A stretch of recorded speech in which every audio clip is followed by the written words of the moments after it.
Radiation therapy, ध्यान रखिएगा अगर मैं बात करता हूं रेडिएशन थेरेपी का मतलब इसमें एक्स रेज काम में ली जाती है जो कैंसर को बर्न आउट कर देती है, न्यूक्लियस को डैमेज कर देती है या कैंसर को खत्म कर देती है, ये वाली चीज को अपन रेडिएशन थेरेपी कहते हैं। इसमें क्या करेंगे, यूज द एक्स रेज, अरे use the X rays to destroy cancer cell nucleus and shrinkage the tumour.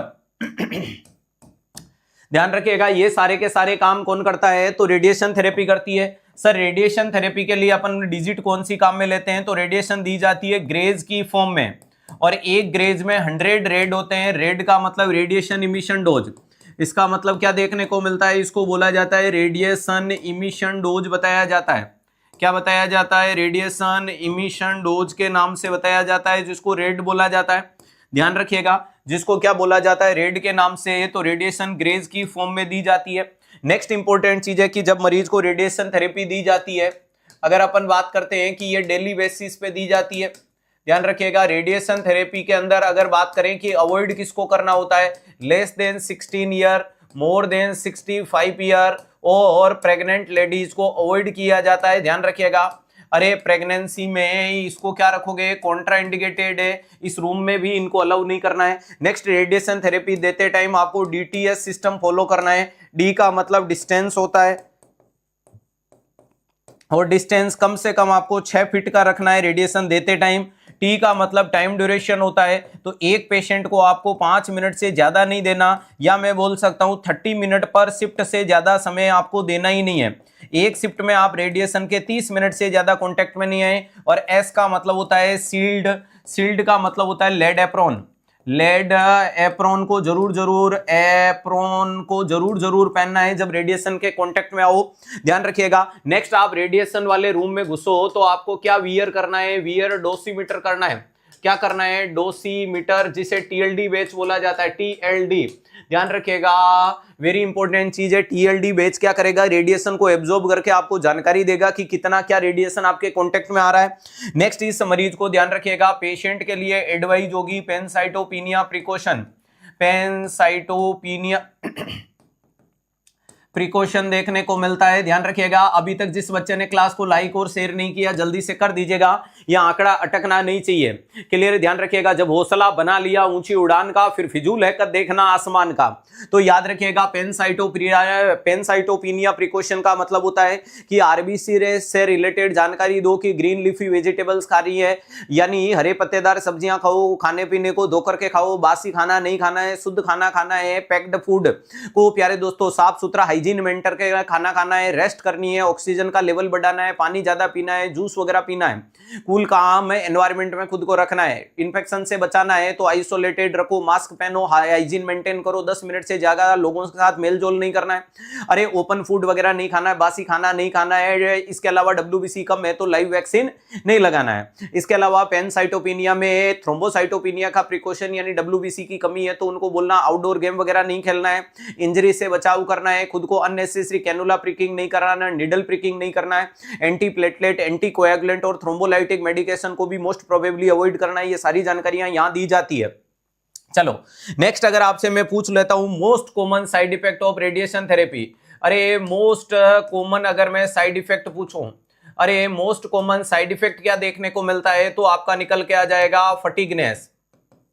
अरे क्या निकल के आएगा, फटीगनेस, एलोपेशिया वगैरह, एनीमिया वगैरह, दूसरे सारे सिम्टम, मेलाइजे, वीकनेस है, कमजोरी है, ये सब होगा। लेकिन सारी दुनिया एक तरफ और तेरा कमरा एक तरफ, जब से खींचा है खिड़की का पर्दा एक तरफ। सबसे इंपॉर्टेंट आपके सामने जो साइड इफेक्ट आता है वो इस रेडिएशन थेरेपी का ये आएगा। अब रेडिएशन थेरेपी जब जिस एरिया में दी जाती है वो एरिया बर्न हो जाता है तो वहां मरीज को बोलना है powder, cream, lotion, deodorant, spray विस्प्रे कुछ भी अप्लाई नहीं करना है, क्योंकि अगर वो आप अप्लाई करते हो तो वो खराब है। डॉक्टर की सलाह के बिना वहां कुछ नहीं लगाना है, लूज क्लॉथ्स वगैरह पहनना है, पानी ज्यादा पीना है, खुद को एनर्जेटिक महसूस करवाना है, ये सारी जानकारियां दी जाती है। अब अपन बात करते हैं कि रेडिएशन थेरेपी कितने प्रकार की होती है, तो मेनली 2 टाइप की होती है। एक को बोला जाता है प्यारे दोस्तों टेलीथेरेपी, एक को क्या बोला जाता है, टेलीथेरेपी बताया जाता है। अरे एक का नाम होता है टेलीथेरेपी, दूसरे नंबर की कंडीशंस का नाम क्या देखने को मिलता है, ब्रेकीथेरेपी। दूसरे नंबर की कंडीशन क्या देखने को मिलती है, ब्रेकीथेरेपी देखने को मिलती है। अगर मैं बात करता हूं टेलीथेरेपी का मतलब है जो बाहर से दी जाती है, इसको बोला जाता है एक्सटर्नल बीम रेडिएशन थेरेपी। ध्यान रखिएगा, जो शरीर के बाहर से दी जाती है, जिसके लिए मार्केट में मशीन बहुत फेमस है, बीटाट्रॉन मशीन। क्या नाम है, बीटाट्रॉन मशीन बोला जाता है, मशीन। और इसके अलावा एक और मशीन मार्केट में फेमस है जिसका नाम है लीनियर एसिलरेटर। लीनियर एसिलरेटर के नाम से बताया जाता है। अरे बीटाट्रॉन मशीन और लीनियर एसिलेटर मशीन काम में ली जाती है, ध्यान रखिएगा। ये कंडीशन आपकी टेलीथेरेपी है और मोस्ट कॉमन जो काम में लेते हैं वो टेलीथेरेपी ही काम में लेते हैं। दूसरा ब्रेकीथेरेपी का मतलब होता है internal beam radiation therapy. Internal beam radiation therapy काम में ली जाती है, जो दो प्रकार की होती है, एक होती है सील्ड और दूसरी होती है जिसको बोला जाता है अनसील्ड। अरे दूसरी होती है अनसील्ड बताई जाती है। अनसील्ड होती है वो आईवी भी दी जाती है प्यारे दोस्तों, ध्यान रखिएगा, कैप्सूल के फॉर्म में भी आ जाती है। सील्ड वाली होती है, इसमें इंप्लांट होता है। सील वाली में क्या देखने को मिलता है, इंप्लांट। और यहां याद रख लीजिएगा, अगर पेशेंट ब्रेकीथेरेपी वाला पेशेंट अगर ये कंप्लेन करता है कि मुझे पेन हो रहा है, immediately inform to health care provider. अरे ध्यान रखिएगा, इफ पेशेंट कंप्लेन, यहां मैं लिख रहा हूं if patient complain, if a patient complain pain, immediately inform to health care provider. अरे उसको हाथों हाथ आपको किसको बताने की आवश्यकता है, हेल्थ केयर प्रोवाइडर को बताने की आवश्यकता है, ये सील्ड के लिए। नेक्स्ट इंपॉर्टेंट चीज है कि मैं यहां एक और लिख देता हूं कि मरीज के शरीर में जब तक इंप्लांट है तब तक तो उसको आइसोलेट रखना ही है, लेकिन निकालने के बाद भी ध्यान रखिएगा, निकालने के बाद भी आपको 48 घंटे तक उसके फीकल कंटेंट को उसको आइसोलेटेड रखना है। यानी यहां नेक्स्ट मैं क्या लिख रहा हूं, मेंटेन आइसोलेशन। ध्यान रखिएगा, maintain isolation continuous after 48 hours of removal of implant। Implant को निकालने के भी नेक्स्ट 48 घंटे तक आपको आइसोलेटेड रखना है। और ध्यान रखिएगा, इस मरीज को प्राइवेट बाथरूम और प्राइवेट वॉशरूम सजेस्ट करना है, प्राइवेट रूम रखना है। अरे ध्यान रखिएगा, प्राइवेट, अरे इसको प्राइवेट रूम सजेस्ट करो, अरे इसको प्राइवेट वॉशरूम सजेस्ट करना है ताकि ये अपनी हाइजीन मेंटेन करे। अरे ये ध्यान रखिएगा, फैमिली मेंबर की विजिट 10 मिनट पे लिमिट कर देनी है। Family members visit, family members की जो विजिट है वो क्या करना है, 10 मिनट लिमिटेशन रखनी है। 10 मिनट की क्या होगी, लिमिटेशंस देखने को मिलती है, यानी 10 मिनट से ज्यादा नहीं रखनी है। किससे ज्यादा नहीं रखनी है, 10 मिनट से ज्यादा। अब 10 मिनट का मतलब ये नहीं कि 10 मिनट मम्मी, 10 मिनट पापा, 10 मिनट भाई, 10 मिनट बहन, टोटल घर वालों को 10 मिनट में लपेट के रख दो कि इससे ज्यादा नहीं मिलना है। क्लियर है, ध्यान रखिएगा। एक फेमस सवाल आता है कि ब्रेकीथेरेपी का इंप्लांट बॉडी से डिसलोकेटेड होके बेड पे गिर गया, नर्स क्या करेगी? तो हाथ से नहीं पकड़ना है, लॉन्ग हैंडल फोर्सेप से पकड़ के डिस्कार्ड करना है। प्राइवेट वॉशरूम इसलिए दिया कि इससे जो यूरिन और फीकल कंटेंट आ रहा है, जो यूरिन और फीकल कंटेंट आ रहा है उसमें भी रेडिएशन निकल रही है, तो कृपया करके इसको क्या कर रहे हैं, अलग रख रहे हैं। चलो नेक्स्ट दे रहे हैं, इफ इम्प्लांट, अरे if implant dislocated, if implant dislocated then discard, then catch with long handle forceps, long handle forceps and discarded into lead container।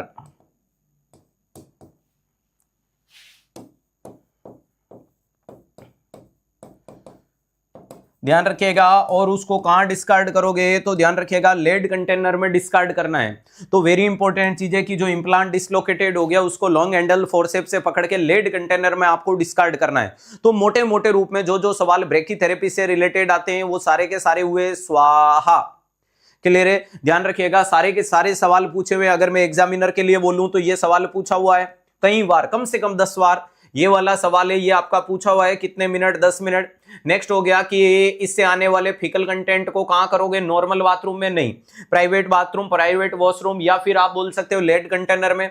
Next आपके लिए सामने हो गया कि आइसोलेटेड रखना है, जरूर रखना है, ये भी पूछा हुआ सवाल है, एक भी ऐसा पॉइंट नहीं है जो नहीं पूछा हुआ है। ध्यान रखिएगा, यहां ये सवाल पूछा हुआ है कि क्या कंडीशन होने पे डॉक्टर को इन्फॉर्म करेंगे, ऑप्शन आता है इरोशन, अल्सरेशन, पेन और नोजिया। तो अगर दर्द होता है तो डॉक्टर साहब को बताने की जरूरत है। ये आपके शायद राजस्थान सीएचओ का पूछा हुआ था सवाल है कि बॉडी में इंप्लांट को क्या बोलते हैं, ब्रेकीथेरेपी बोला जाता है। नेक्स्ट इंपॉर्टेंट चीज है ब्रेकी या टेली, राजस्थान में शायद टेली पूछा होगा। Okay, next most common side effect fatigueness होती है, ये पूछा हुआ सवाल है। इसके अलावा ये सारे के सारे कि इसके सवाल आपके निकल के आते हैं। पहले के जमाने में तो ये सवाल आता था कि रेडिएशन थेरेपी वाले मरीज को क्या सजेशन देने, तो अपन रैंडम बोल देते थे कि भाई रेस्ट कराओ, ठंडा खाना दो, इजीली डाइजेस्टेबल फूड दो, बाहर मत खिलाओ, ये वो। आजकल थोड़ा डीप में जाने लग गए, और आजकल डीप में सवाल ये पूछा जाता है कि पेनसाइटोपिनिया में थ्रोम्बोसाइटोपिनिया प्रिकॉशन बताओ, तो वहां सिर्फ ब्लीडिंग टेंडेंसी रोकना है, वहां डब्ल्यूबीसी का ज्ञान नहीं देना, वहां रेस्ट का, खाने पीने, एनीमिया का ज्ञान नहीं देना है। समझ पा रहे हो? डब्ल्यूबीसी का पूछे तो सिर्फ डब्ल्यूबीसी का ज्ञान दो, फिर ब्लीडिंग पे ध्यान मत दो। तो ये वाला फोकस करना है। टीएलडी बेच कई बार पूछा जाता है कि select all of them apply, जैसे सवाल में आता है कि पहनना है या खोलना है, तो पहन के जाना है जब रेडिएशन के एक्सपोजर में आते हो। एनक्लेक्स जैसी शानदार किताब के अंदर इससे सवाल पूरा पूरा छापा हुआ है कि कौन सा ऑप्शन है जिस पे ध्यान देना है। तो अगर प्यारे दोस्तों आपसे यह पूछा जाता है कि क्या 16 साल से छोटा, 65 से बड़ा और प्रेगनेंसी को अलाउ करना है, तो चौकड़ी लगा देना, नहीं करना है। नेक्स्ट ये डीटीएस सिस्टम को याद रखिएगा, डिस्टेंस 6 फीट मेंटेन करना है, ध्यान रखिएगा। दूसरे नंबर पे टाइम के लिए एनक्लेक्स में 30 मिनट वाला ऑप्शन आपको आंसर में मिल रहा है कि 30 मिनट से ज्यादा एक शिफ्ट में कांटेक्ट में नहीं आना है, वरना आप खुद को रेडिएशन में एक्सपोज करा दोगे। और radiation also most important risk factor for carcinogen, अरे carcinogen development. Next lead apron पहनना है या खोलना है? खोलना है। लेड एक धातु होती है जो क्या करती है, रेडिएशन को क्रॉस करने से बचाती है। थायराइड शील्ड विल्ड भी पहनना है, वरना थायराइड भी कांटेक्ट में आ जाएगी। ये सारी चीजें निकल के आती है। और यहां से अभी तक कोई सवाल नहीं पूछा हुआ है, लेकिन इन फ्यूचर पूछा जा सकता है। डेफिनेशन से जरूर पूछा हुआ है कि एक ऐसा कैंसर के इलाज का मेथड बताओ जिसमें कैंसर की सेल श्रिंक हो जाती है, यानी छोटी हो जाती है, तो उसको रेडिएशन थेरेपी कहते हैं। उसको क्या कहते हैं? Radiation therapy. थोड़ा सा सुनिएगा, ऐसा तरीका जिसमें सेल श्रिंक हो जाती है तो रेडिएशन, और हम काट के छोटी कर देते हैं, हम काट करके छोटी कर देते हैं, उसको क्या बोला जाता है? तो सर वो सर्जिकल टाइप देखने को मिलता है, ध्यान रखिएगा। वो क्या देखने को मिलता है? सर्जिकल टाइप देखने को मिलता है, जिसको डीबकलिंग बोला जाता है। आप काट के छोटा कर रहे हो, डीबकलिंग, जलने से छोटी हो गई, ये वाली देखने को मिलता है। एप्रोन को फोल्ड नहीं करना, फोल्ड करोगे तो लेड टूट जाएगी। क्लियर है? तो ये मोटी मोटी जानकारियां। और आपके मरीज में ये ब्रेकीथेरेपी के इंप्लांट दिख रहे हैं मार्केट में, पेरिस नाम से, अरे ध्यान रखिएगा, मैनचेस्टर नाम से और स्कोलकॉम होम नाम से मार्केट में बहुत इंपॉर्टेंट ये चीजें चलती रहती है।